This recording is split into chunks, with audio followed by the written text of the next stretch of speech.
तो आपका भी 10वीं का एग्ज़ाम नज़दीक है और आप घन के बारे में कुछ नहीं जानते हैं तो बेफिक्र हो जाइए। हम आज आपको घन का सारे फॉर्मूला करवाने वाले हैं। कैसे? सिर्फ आपको बोर्ड पर देखना है और मेरी बातों को कान खोल के सुनना है।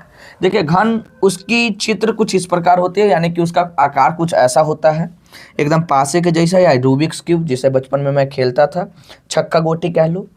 इस छक्का गोटी यानी कि घन में कितने फेस होते हैं, यानी कि मुख कितने होते हैं, तो 6, जिसे फलक कहा जाता है। घन में किनारे कितने होते हैं, 12 किनारे होते हैं। घन में शीर्ष यानी कि कोने कितने होते हैं, 8 कोने होते हैं। घन की सभी किनारे या भुजा आपस में बराबर होते हैं। जी हाँ, आप बचपन में जो पासा देखते हैं या रूबिक क्यूब्स देखते हैं, इनके सभी किनारे आपस में बराबर होते हैं, सभी भुजा आपस में बराबर होते हैं। घन का वक्र पृष्ठीय क्षेत्रफल 4 गुने भुजा स्क्वायर होता है। सिर्फ आगे का देखो या किसी भी एंगल से देखो, आपको सिर्फ एक वर्ग के अनुसार दिखेगा, तो उसका क्षेत्रफल 4 गुने भुजा स्क्वायर होता है। फिर घन का संपूर्ण पृष्ठ क्षेत्रफल, पूरा का पूरा पृष्ठ क्षेत्रफल 6 गुने भुजा स्क्वायर होता है।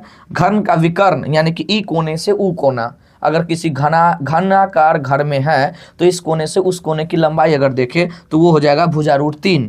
घन का आयतन क्या होता है, भुजा क्यू। आयतन क्या होता है, जितना वो जगह घेरेगा। घन की भुजा अगर हमें निकालनी हो, जब आयतन दी हो तो हम ये सूत्र लगाएंगे, क्यूब रूट आयतन। किसका आयतन? घन का आयतन। और अगर विकर्ण दिया है तो विकर्ण बटा √3 से हम इस घन के भुजा का पता लगा सकते हैं। तो मिलते हैं अगली वीडियो में।